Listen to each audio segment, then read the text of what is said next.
Hi പ്രിയ കൂട്ടുകാരെ, ഷിജാസ് ബ്ലോഗ്സിലേക്ക് എല്ലാവർക്കും സുസ്വാഗതം.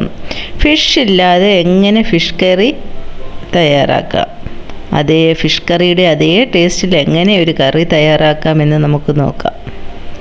നോക്കൂ, എത്ര മനോഹരമായിരിക്കുന്ന ആ ഫിഷ് കറി, ഫിഷ് ഇല്ലാത്ത ഫിഷ് കറി. അതിന് വേണ്ടത് ഒരു പച്ചക്കായാണ് ഞാൻ എടുത്തിരിക്കുന്നത്.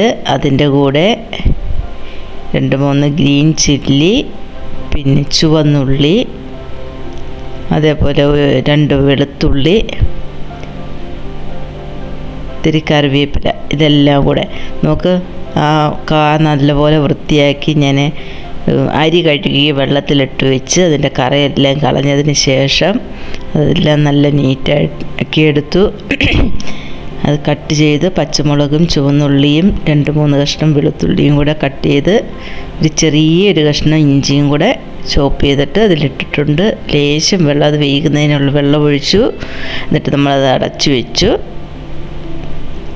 ഇനി അത് അവിടെ ഇരുന്ന് വേകട്ടെ. അതിന് വേണ്ടുന്ന അരപ്പ് നമുക്ക് തയ്യാറാക്കാം. അതിന് വേണ്ടുന്നത് കോക്കനട്ട് വേണം, പിന്നെ കുറച്ച് മുളക് പൊടി, ഒരു സ്പൂൺ മുളക് പൊടി, ലേശം മഞ്ഞൾപ്പൊടി, അതേപോലെ തന്നെ ലേശം ഉലുവ. അതിൽ ഉലുവ ഒരു ലേശം മതി.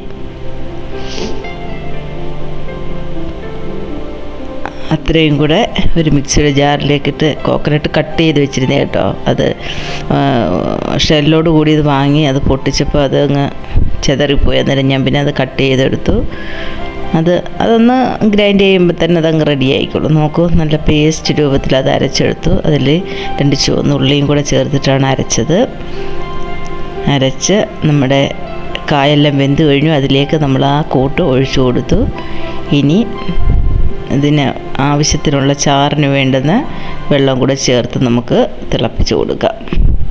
നന്നായി തിളയ്ക്കണം. ഇത് തിളച്ച് ആ അരപ്പിൽ, ആ കഷ്ണത്തിൽ നമ്മുടെ അരപ്പെല്ലാം പിടിച്ച് റെഡിയായി വരട്ടെ. അത് നന്നായിട്ടൊന്ന് ഇളക്കി വെച്ച് കൊടുക്കാം. ഒരിക്കൽ ഞാൻ ഇതേപോലെ കറി തയ്യാറാക്കിയിട്ട് അതിൻ്റെ കൂടെ നമുക്ക് 2-3 കഷ്ണം ചെറിയ കഷ്ണങ്ങൾ കുടംപുളിയും കൂടെ ചേർത്ത് കൊടുക്കണം. ഇനി അതവിടെ ഇരുന്ന് അതിനാവശ്യത്തിനുള്ള സോൾട്ടോ ആഡ് ചെയ്ത് ഇനി അവനവിടെ ഇരുന്ന് വെന്ത് വറ്റട്ടെ, അരപ്പൊന്ന് വെന്ത് വറ്റട്ടെ. നേരത്തെ ഞാൻ ഇതേപോലെ ഒരിക്കൽ ഇങ്ങനെ കറി വെച്ചു. ഇവിടെ അന്ന് ഫിഷ് ഇല്ലായിരുന്നു. അന്ന് ഇതേപോലെ എൻ്റെ ഫ്രണ്ട് സോണ പറഞ്ഞു തന്നിട്ടാണ് ഞാൻ ഈ കറി പ്രിപ്പയർ ചെയ്തത്. അന്ന് ഇതേപോലെ ഞാൻ കറി വെച്ചിട്ട് ഇവിടെ ഉച്ചയ്ക്ക് ഏട്ടൻ ഭക്ഷണം കഴിക്കാൻ വന്നപ്പോൾ ഞാൻ ഈ ചോറും അതിൻ്റെ കൂടി കറിയും കൂടെ കൊടുത്തു.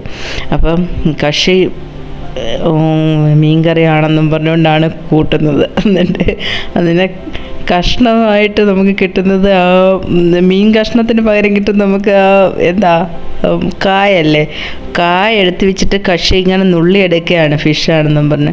നുള്ളിയിട്ടും വരുന്നില്ല. അന്നേരം എന്നെ ഇങ്ങനെ നോക്കുന്നു. ഞാൻ മിണ്ടാൻ പോയില്ല.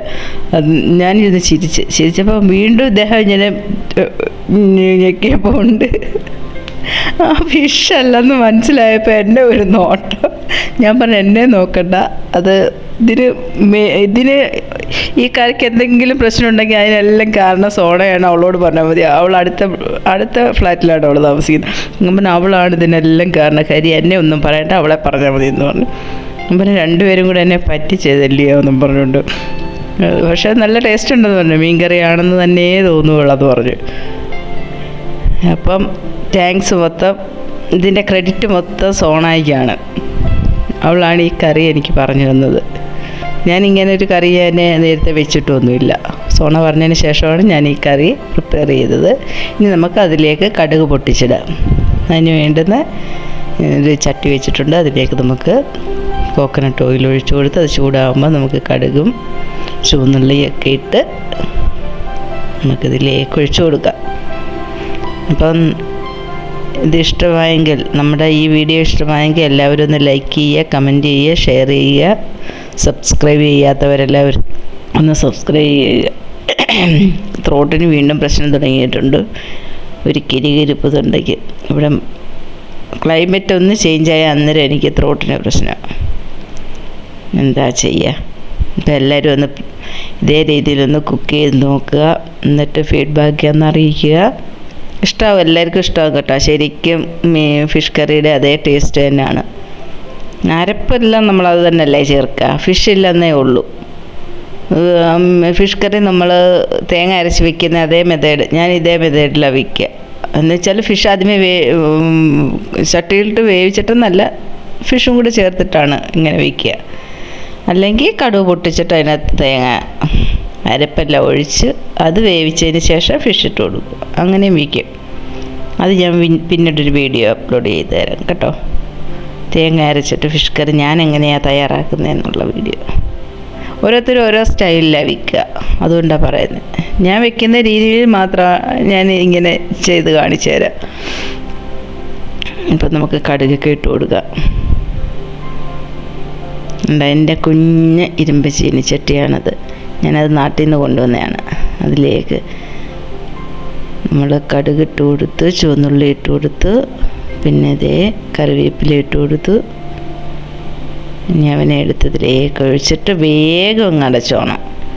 ഇത് എല്ലാം അങ്ങോട്ട് നീക്കിയിട്ട് കൊടുത്തിട്ട് വേഗം തന്നെ അടച്ച്, തുറന്ന് വയ്ക്കരുത്. ഇത് ഒഴിച്ചാൽ അപ്പം തന്നെ അടയ്ക്കണം. ഞാനത് ബാക്കിയും കൂടെ കുടഞ്ഞിടേണ്ട അതുകൊണ്ടാണ് അങ്ങനെ വെച്ചിരുന്നത്.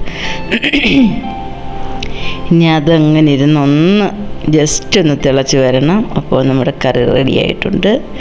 അപ്പോൾ എല്ലാവരും ഒന്ന് തയ്യാറാക്കി നോക്കുമല്ലോ. പുതിയൊരു വീഡിയോയുമായി വരും വരെ ഗുഡ് ബൈ.